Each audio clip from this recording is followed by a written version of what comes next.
इस वीडियो में देख लीजिए, ये मुस्लिम बच्चियां हैं। ये इन बच्चों की मम्मी है और ये इनके अब्बा हैं।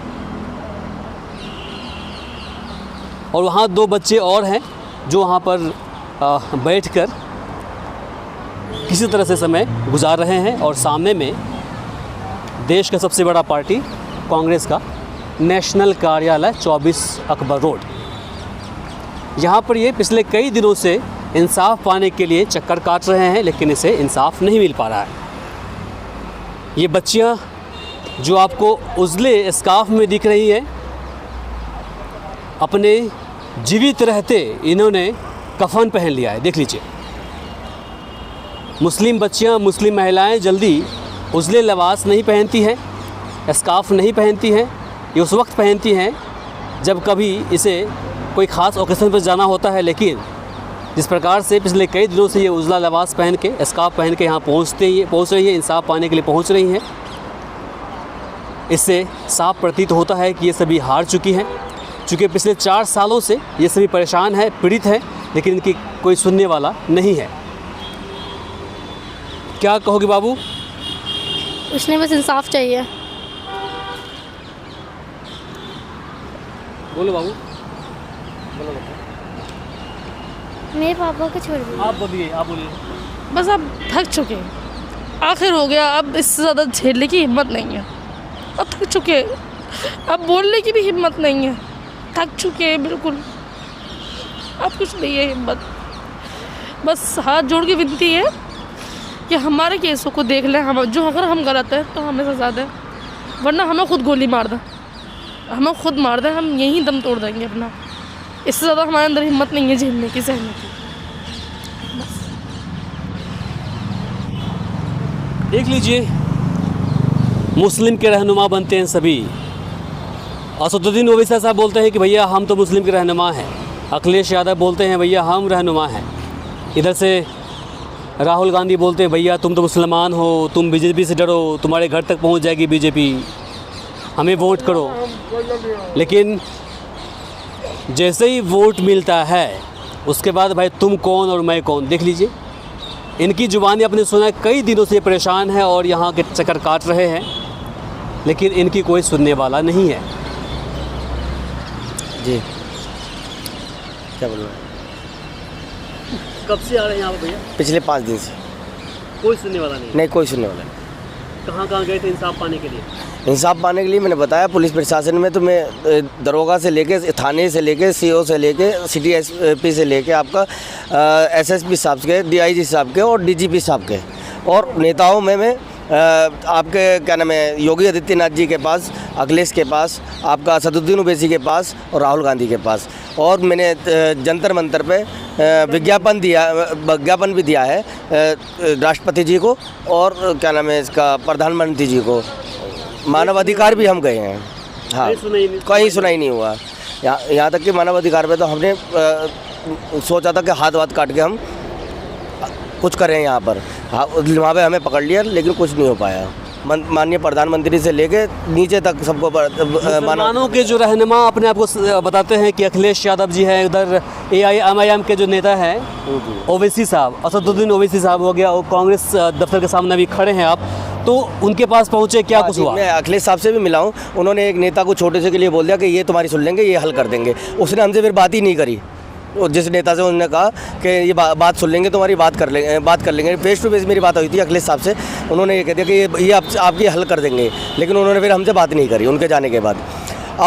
MI खान जो हैं, असदुद्दीन ओवैसी साहब जो हैं, मैं इनके पास हैदराबाद गया।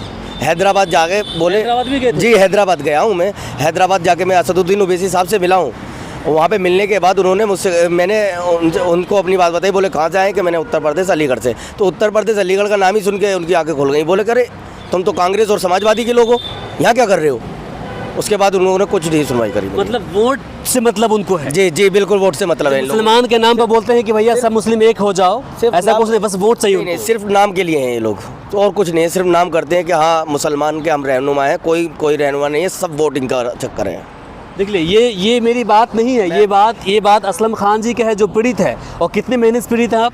मैं पिछले 4-5 साल से ये मेरे साथ यही सब चल रहा है, जो झूठे मुकदमे लगाना, बार जेल में। 4-5 साल से ये व्यक्ति अपने बीवी बच्चे के साथ किस प्रकार से दर दर की ठोकरें खा रहे हैं, भटक रहे हैं, लेकिन कोई सुनने को तैयार नहीं है। जो मुस्लिम के रहनुमा अपने आप को बनते हैं, अखिलेश यादव साहब, AIMIM के चीफ असदुद्दीन ओवैसी साहब कहते हैं कि बहुत बड़े हम रहनुमा हैं, हमें वोट दो भाई, मुसलमान एक हो जाओ। लेकिन इंसाफ पाने के लिए व्यक्ति उनके दरवाजे पे पहुंचता है, दहलीज पे पहुंचता है, तो क्या बोलते हैं वो कि भैया ये तो अखिलेश यादव के आदमी है, तुम क्यों यहाँ पहुंच गए? बताइए, इन लोगों का जो दोहरे चेहरा है, इस पर क्या कहेंगे आप? उसके बाद यहाँ पहुँचे कांग्रेस कार्यालय के सामने, क्या हुआ है? 5 दिन से मैं यहाँ पर कार्यालय पर ही हूँ, लेकिन मुझसे कोई बात करने के लिए तैयार नहीं है कि यहाँ कुछ नहीं होगा, इस टाइप की बातें घुमा रहे हैं। फैमिली के साथ मैं कार्यालय भी रह रहा हूँ 4-5 दिन से। आज राहुल गांधी जी आए भी थे, मैंने काफ़ी आवाज़ें लगाई, बहुत सारा हंगामा भी हुआ, लेकिन उन लोगों ने मुझे मिलने नहीं दिया। बस कोई किसी का नाम ले देता था, कोई किसी का नाम ले देता था, तुम्हारा यहाँ से हल निकल जाएगा, तुम्हारा वहाँ से हल निकल जाएगा, बस यही चल रहा है अभी तक, और कुछ नहीं। और कुछ नहीं हुआ? कुछ भी नहीं है ना। मतलब राहुल गांधी जी जो रास्ते चलते हुए किसी व्यक्ति से मिल लेते हैं, ऐसी कोई नहीं, ऐसा कुछ नहीं है, ऐसा कुछ नहीं है। प्लान क्या हुआ? उनके पास चीख के उनके सामने खड़े होकर चीख रहा हूँ, राहुल जी मेरी बात सुन लीजिए, राहुल जी मेरी बात सुन लीजिए, मैं बहुत ज़्यादा परेशान कर रखा है सर, राहुल जी हमारे बच्चे परेशान हैं, सब कुछ मैंने चीख के बोला। उन्होंने एक बार पलट के देखा, उसके बाद वो चले गए कार्यालय के अंदर ही। अब सोचिए कि ये सब जितने भी सेक्युलर नेता बनते हैं, अपने आप को कहते हैं कि हम बहुत बड़ा सेक्युलर नेता हैं, ये एक्चुअली ये लोग सब मतलबी लोग हैं। इनको वोट से मतलब होता है। आप वोट दें, उसके बाद ये जीते हारे, फिर उसके बाद आप कौन और ये कौन, और फिर कहते हैं कि भैया हम तो मुसलमानों के रहनुमा हैं, हम तो सेक्युलर जो लोग हैं, जो अल्पसंख्यक उनके रहनुमा है। लेकिन देखिए सामने में ये बोल रहे हैं, और ये कह अभी जंतर मंतर भी 4-5 दिन पहले मैंने विज्ञापन दिया है, प्रदर्शन किया है, उसके बावजूद भी अभी तो कोई ऐसा बंदा नहीं मिला जो कि अलीगढ़ में किसी अधिकारी से बात कर सके मेरे लिए। और जबकि मेरे बैग में सारे हर चीज़ के सबूत लेके घूम रहा हूँ मैं साथ में, इसी वजह से कि कोई मेरी सुने और मैं उसको सारे सबूत दिखाऊँ और मैं बात कराऊँ। क्या कीजिएगा?